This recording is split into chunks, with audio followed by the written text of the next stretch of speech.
සමහරකට ඔයා හිතනවා ඇති ඔයාට අවශ්‍ය ඉලක්කයට එනකං මහන්සි වෙලා නොනවත්වා වැඩ කරනවයි කියලා.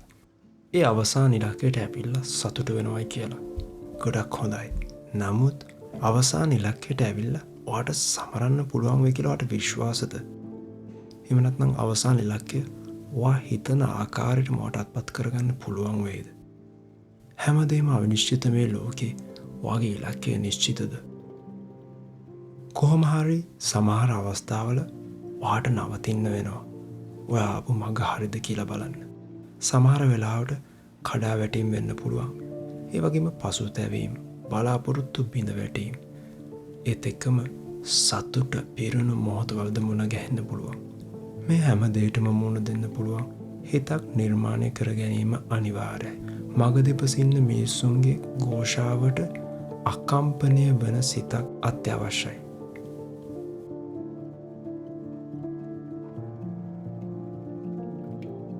කල්මරණ මොහොතවල් සුළම වෙන්න පුළුවන්. මල් ගස් වැල් වලින් පිරුණු පාරවල් වලට වැඩිය තාර පිරුණු අවුවට රත්තුණු පාරවල් වල වැඩියෙන් නැවදින්න වෙයි. ගල් බොරළු උඩ වුණත් ඇවිදිනකොට හිතේ සාමය සතුට තියාගන්න අමතක කරන්න එපා. කොහොම වුණත් කාලය කෙටි. යන්න තියෙන දුර තීරණය කරන්නේ ඔයා කෙතරම් දුරට තෘප්තිමත්ද යන්න. ඔයා ඉලක්කය හිතුවට වඩා ඉක්මනින් සම්පූර්ණ කරන්නත් පුළුවන්. නමුත් ඔයාගේ හිතේ තියෙන ස්වභාවයක් වෙන අතෘප්තිය ඔයාට තවත් ගමනාන්තයක් පෙන්වන්න පුළුවන්. මතක තියාගන්න, පරිපූර්ණ නැති හිතක් කොහොමත් තෘප්තිමත් වෙන්න අපොහසත් වෙනවා. ඔයා මොන දේ කරත් මොන ප්‍රතිඵලය ලැබුවත් අවසානයේ ඔයාගේ ජීවිතයේ කාලයක් එනවා මුදල් යාන වාහන සහ අනෙකුත් භෞතික දේවල් වල අගය අඩු වෙන.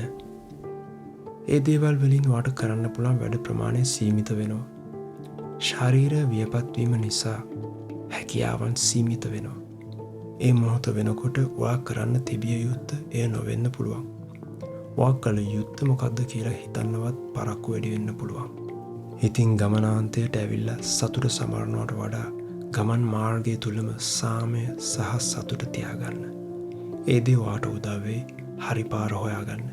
පුංචි පුංචි ජයග්‍රහණ ඇතුව හෝ නැතුව සමරන්න. එතකොට තමයි ඔයා ජීවත් වෙනවා කියලා හැඟෙන්නේ.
ශරීර වියපත් වීම නිසා හැකියාවන් සීමිත වෙනවා.